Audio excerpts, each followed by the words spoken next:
നിങ്ങളെല്ലാവരും സിനിമ CD-കൾ റെന്റിന് എടുത്തിട്ട് കണ്ടിട്ടുണ്ടായിരിക്കും. പക്ഷെ ഒരാൾക്ക് സിനിമ കാസറ്റ് റെന്റിന് കൊടുത്തത് കൊണ്ട് പണി കിട്ടിയ വലിയൊരു സിനിമ ഷോപ്പുകാരുണ്ട്. ആഗോളതലത്തിൽ സിനിമ വ്യവസായത്തെ തന്നെ മാറ്റിമറിച്ച ആ സംഭവം എന്താണെന്ന് പറയാം. അമേരിക്കയിൽ സിനിമകളുടെ VHS ടേപ്പുകൾ റെന്റിന് കൊടുത്തിരുന്ന 9000-ഓളം സ്റ്റോറുകളുള്ള വലിയൊരു കമ്പനിയായിരുന്നു ബ്ലോക്ക് ബസ്റ്റർ വീഡിയോസ്. ഒരിക്കൽ ഒരു 36-കാരൻ പേര് റീഡ് ഹേസ്റ്റിങ്സ് ബ്ലോക്ക് ബസ്റ്റർ വീഡിയോസിൽ നിന്ന് അപ്പോളോ 11 എന്ന മൂവിയുടെ ടേപ്പ് റെന്റിനെടുക്കുന്നു. പക്ഷെ സമയത്തിന് ഇത് തിരിച്ചേൽപ്പിക്കാനായിട്ട് റീഡ് മറന്നു പോവാണ്. എന്നാൽ അധികം വരുന്ന ഓരോ ദിവസത്തിനും ലേറ്റ് ഫീ എന്ന പേരിൽ ബ്ലോക്ക് ബസ്റ്റർ വീഡിയോസ് വലിയൊരു എമൗണ്ട് ഈടാക്കിയിരുന്നു. ആ ടൈമിൽ അവർ റീഡിന്റെ കയ്യിൽ നിന്ന് $40 ലേറ്റ് ഫീ ആയിട്ട് കൂടുതൽ വാങ്ങി. ഈ സംഭവം റീഡ് ഹേസ്റ്റിങ്സിനെ വളരെ ക്ഷുഭിതനാക്കിയിരുന്നു. പിന്നീട് ഇയാൾ പുതിയ ഒരു ബിസിനസ് ആരംഭിക്കുകയാണ്.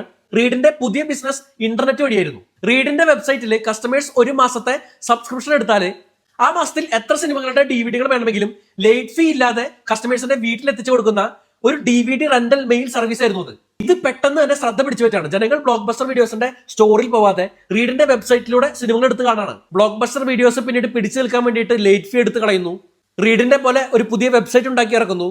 പക്ഷെ ഇതുകൊണ്ടൊന്നും റീഡിന്റെ വെബ്സൈറ്റിനെ മറികടക്കാൻ സാധിച്ചില്ല എന്ന് മാത്രമല്ല, അമേരിക്കയിൽ 9000-ഓളം സ്റ്റോറുകൾ ഉണ്ടായിരുന്ന ബ്ലോക്ക് ബസ്റ്റർ വീഡിയോസിന് ഇപ്പോൾ 2024-ൽ ബാക്കിയുള്ളത് ഒരൊറ്റ സ്റ്റോർ മാത്രമാണ്.